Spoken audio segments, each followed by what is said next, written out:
ये वीडियो जो है बिहार की नदियों के ऊपर है। बिहार में नदियां जो हैं एक विभाजक का काम करती है। जैसे गंगा नदी को ही ले लो। गंगा नदी पूरे बिहार को दो अलग भागों में बांटती है, नॉर्थ और साउथ के मैदान। तो बिहार के ऊपर जो नॉर्थ का मैदान है, इसको यही मिथिला जो है वो क्षेत्र भी आएगा। साउथ के मैदान के बाद जो है फिर झारखंड आपको देखने को मिलेगा। पठारी क्षेत्र इस क्षेत्र में मिलेंगी।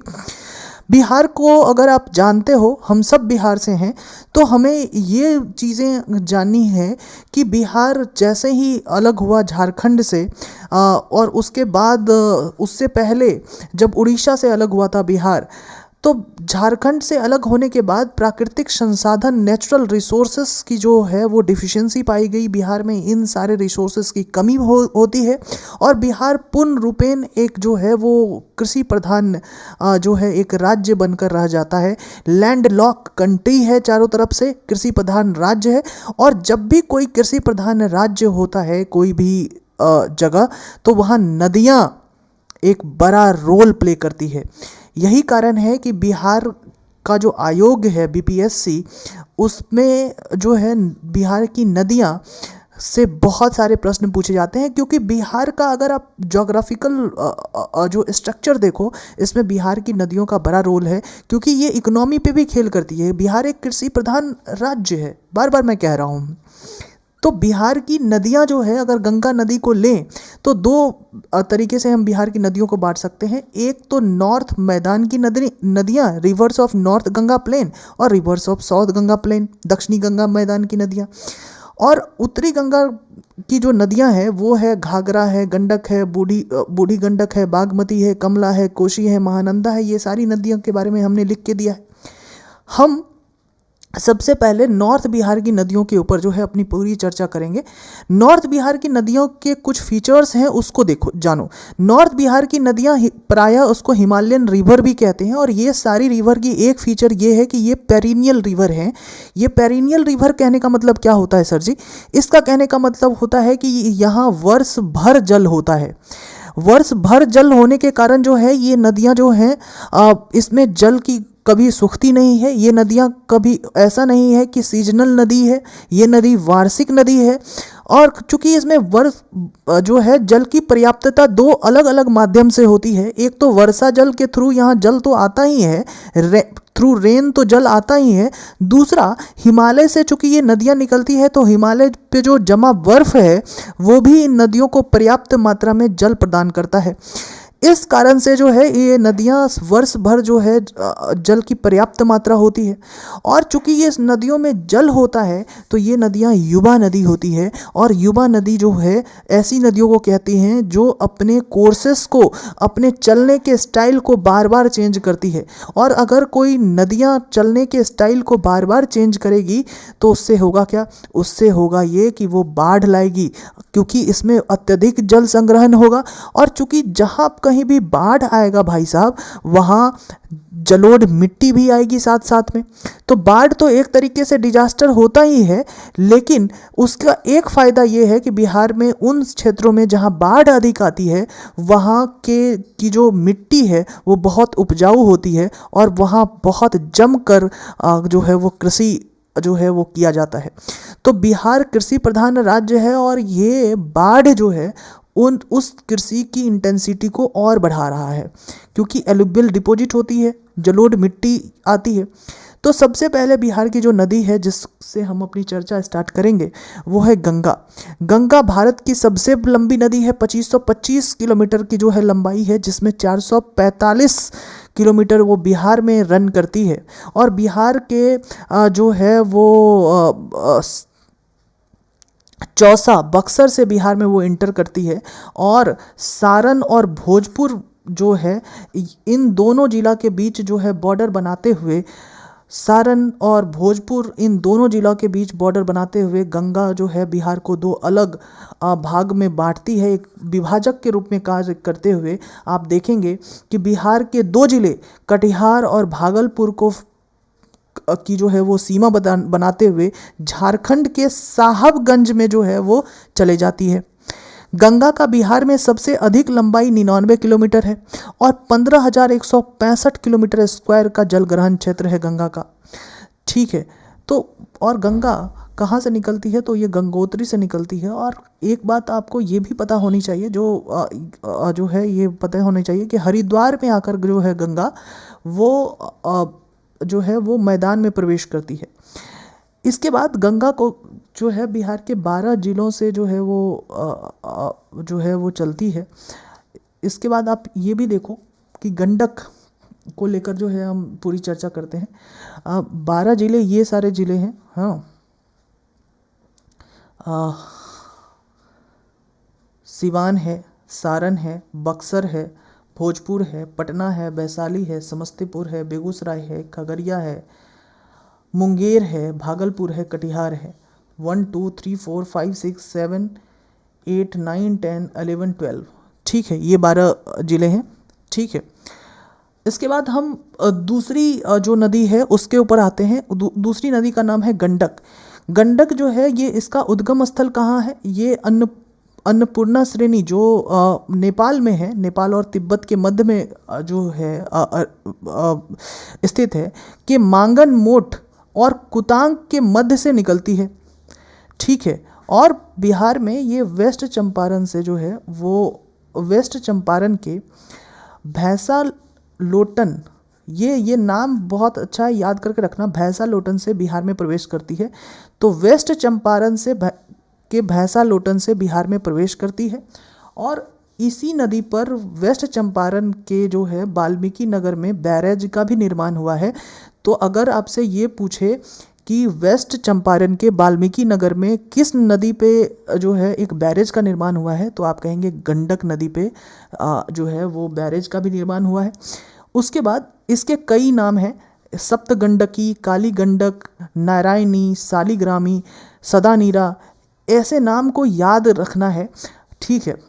और कुछ ही रिवर हैं जिनके जो है अलग अलग नाम हैं, वरना सारे रिवर से थोड़े थोड़े क्वेश्चंस पूछे जाते हैं। हमने वैसे ही पॉइंट्स को ऐड किया है जो पिछले एग्जामिनेशन में पूछे गए हैं। गंडक की कुल लंबाई 630 किलोमीटर है, जिसमें बिहार में लंबाई 260 किलोमीटर है। बिहार में इसका जल ग्रहण क्षेत्र 4188 किलोमीटर स्क्वायर है। और ये मुजफ्फरपुर और सारण की सीमा बनाते हुए हाजीपुर और सोनपुर के मध्य बहते हुए पटना के सामने ये गंगा से मिलती है। और गंगा से संगम कहाँ होता है, तो इसकी हाजीपुर में गंगा से ये मिलती है। गंडक के बाद जो अगली नदी है वो है घाघरा। घाघरा की कुल लंबाई 1080 किलोमीटर है, जिसमें 83 किलोमीटर ये बिहार में चलती है। और बिहार में जो इसका जल ग्रहण क्षेत्र है ये 2995 किलोमीटर स्क्वायर है। घाघरा कहाँ से निकलती है, तो घाघरा नेपाल में स्थित गुरला मंधाता चोटी से निकलती है, के पास नामफा से निकलती है। इसका अन्य नाम सरयू है, लखनदेई है, करनाली रिवर भी है। तो ये जो सरयू है, घाघरा का ही नाम सरयू भी है। ठीक है। करनाली रिवर भी है, लखनदेई भी नाम है। और ये अपने आप में बीबीआई है, इससे पुराने प्रश्न पूछे गए हैं। और बिहार में जो है वो गोपालगंज में इंटर होती है। और गंगा से जो है वो दौरीगंज, जो छपरा सारण का जो एरिया है, वहाँ ये गंगा में मिलती है। तो कौन सा जिला में मिलती है गंगा में, ये सारण में मिलती है। दौरीगंज एक जगह है, वहाँ आके ये गंगा में मिलती है। तो घाघरा भी गंगा में मिल रही है। और हमने अभी देखा कि गंडक भी गंगा में मिल रही है। गंडक कहाँ मिल रही है गंगा में, हाजीपुर में।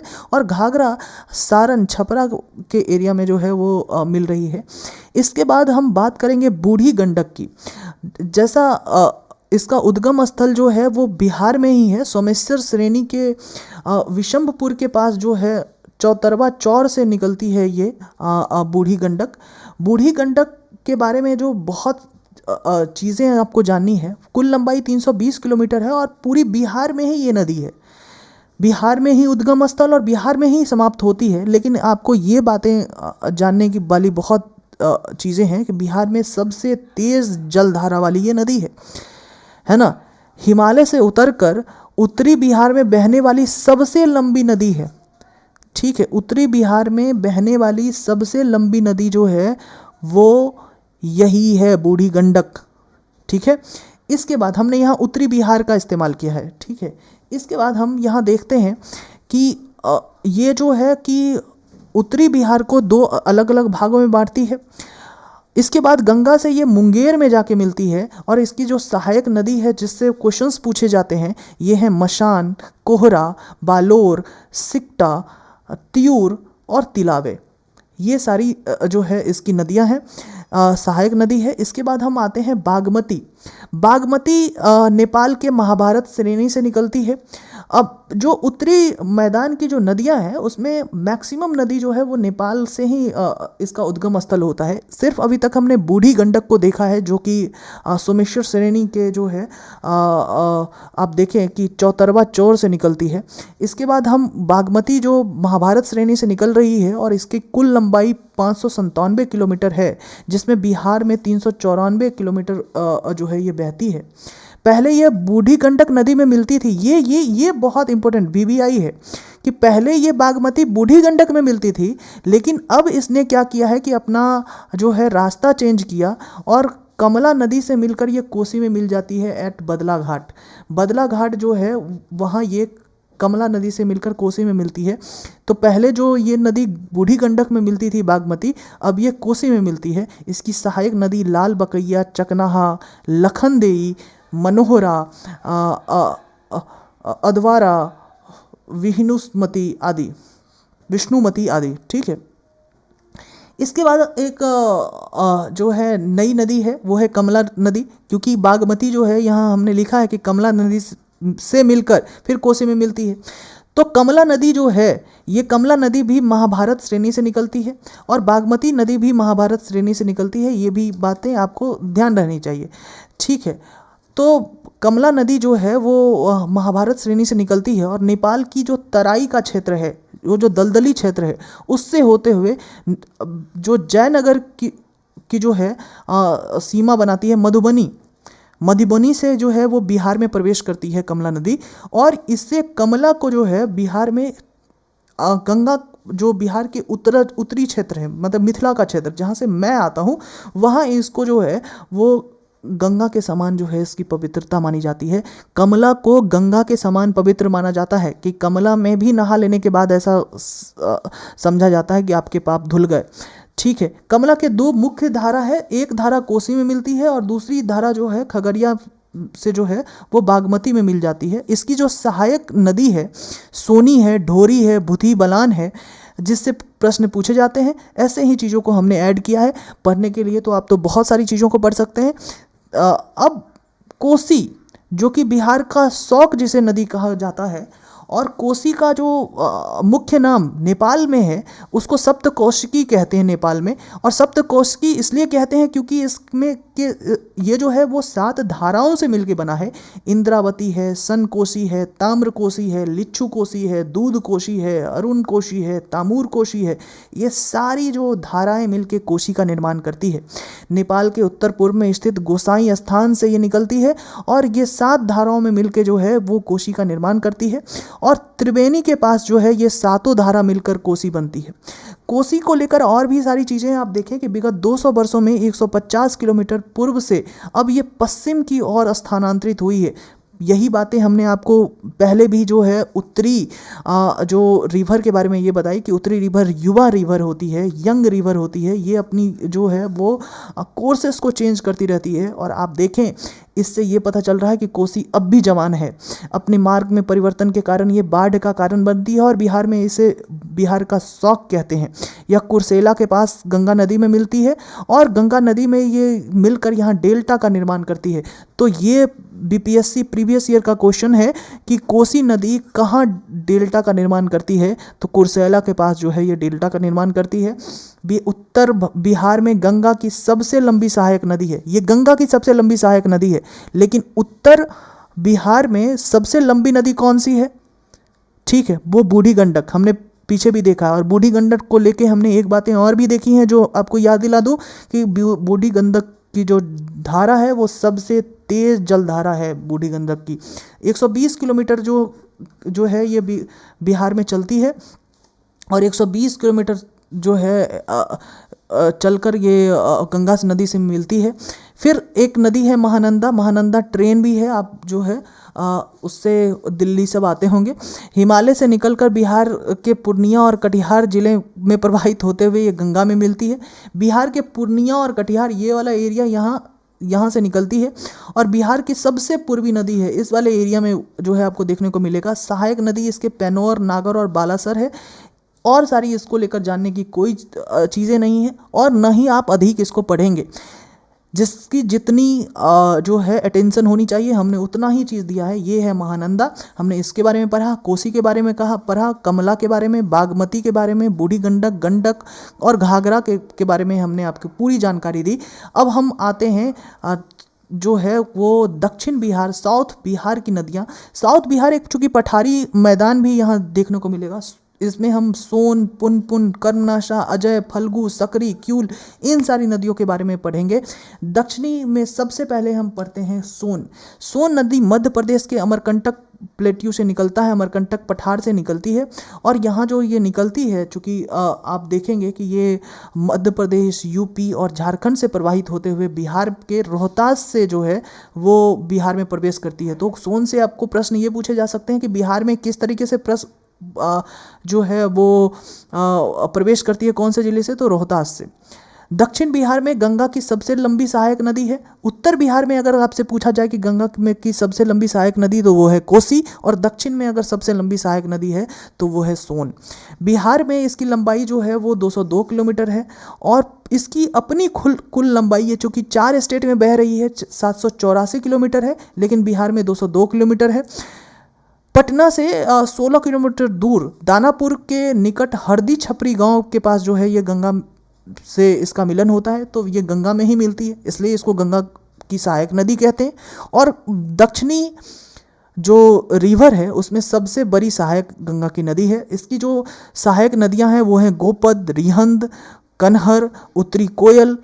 सोन नदी को लेकर और भी चीज़ें जो आपको जानने हैं कि सोन नदी पे के ही ऊपर जो है डेहरी बांध जो रोहतास में है, इंद्रपुरी बैराज जो रोहतास में है, बाण सागर बांध जो मध्य प्रदेश में स्थित है, इसी पे ही निर्माण किया गया है। आरा के पास जो कोयलीबर में 1440 मीटर लंबा रेल सह सड़क पुल जो है, जो 1862 में बनाया गया, अब जिसको अब्दुल बारी सिद्दीकी रेल बैरेज कहते हैं, वो इसी नदी पे है। ठीक है, ये आरा के पास। क्लियर है?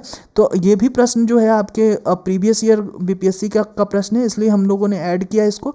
इसके बाद हम आगे आते हैं फल्गु नदी, ये इसका उद्गम स्थल जो है वो छोटा नागपुर है और ये कई धाराओं के रूप में जो है ये निकलती है, लेकिन इसकी जो मुख्य धारा है वो निरंजना कहलाती है। तो फल्गु नदी का जो अन्य नाम है उसको निरंजना भी कहेंगे। इसमें लीलाजन या सलीला, ये सारे भी अंतः सलीला, ये सारे भी इसके नाम हैं, लेकिन निरंजना जो है मुख्य नाम है, जो बहुत जो है वो चर्चा में रहती है। बोधगया के पास ये मुहाने नदी से मिलती है, ये भी प्रीवियस ईयर क्वेश्चन है, ये मुहाने नदी से मिलती है। और जब निरंजना और मुहाने मिलके नीमो मिलती है, निरंजना और मुहाने, तो फिर फल्गु का निर्माण होता है, फल्गु नदी नाम से जाना जाता है। निरंजना नदी की जो धारा मुहाने नदी की धारा से जब मिलती है तब फिर फल्गु नदी बनती है। और गया में फल्गु नदी के तट पर विष्णुपद मंदिर है, जहां पितृपक्ष मेला जो है वो लगता है। तो आपसे ये भी पूछा जाता है कि फल्गु नदी के कौन सी नदी पे पितृपक्ष मेला का आयोजन होता है, तो वो गया में फल्गु नदी के समीप जो है पितृपक्ष मेला का जो है आयोजन होता है। फिर हम पढ़ेंगे पुनपुन नदी। जो साउथ बिहार की जो नदियां हैं उसमें मोस्ट जो नदी है वो सारी जो है वो सूख जाती है। कारण ये है कि वहाँ जो है एक तो वर्षा जल से ही इसके जल की जो है वो आपूर्ति होती है, और वर्षा जब तक नहीं होगी तब तक वो जल मिलेंगे नहीं, तो मोस्ट ऑफ जो रिवर होती है वो सूखती है। ठीक है, मैं मोस्ट का इस्तेमाल कर रहा हूँ। उस पुनपुन नदी जो है वो पलामू जिले के चौराहा पहाड़ी से निकलती है और इसके अन्य नाम कीकट और वमा गधी है। और बिहार में औरंगाबाद, अरवल, पटना जिले में गंगा के समानांतर चलते हुए फतुहा के पास जो है वो गंगा में मिलती है। इसके बाद आपको ये बता दें कि इसकी जो सहायक नदी है वो है दरघा, यमुना, मादर, रामरेखा, आद्री, धोबा, मोरहर आदि।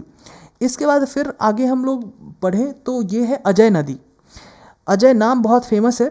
ये नदी बिहार के जमुई जिला के बाटपार पहाड़ से निकलकर झारखंड के कुशबेदिया में प्रवेश करती है, फिर जमतारा जिला में कजवा गांव और प्रवेश करके, है ना, कजरा गांव कहाँ है? जमतारा और देवघर जिला की सीमा बनाती है ये कजरा गांव में, और चितरंजन शहर में प्रवेश करती है। और इस मेनली ये जो अजय नदी है ये है झारखंड में, तो इससे प्रश्न जो है आपको नहीं पूछे जाएंगे, ठीक है। लेकिन अजय नदी जो है बिहार के चूँकि बिहार के जमुई जिला से जो है के बाटपार पहाड़ी से निकलती है, तो यहाँ तक ही आपको याद रखना है कि बिहार के जमुई जिला के बाटपार पहाड़ी से निकलती है अजय नदी।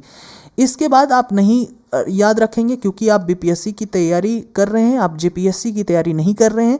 मैं आपको ये बता रहा हूँ कि इन सारी जो इन्फॉर्मेशन है उसको याद नहीं रखनी है।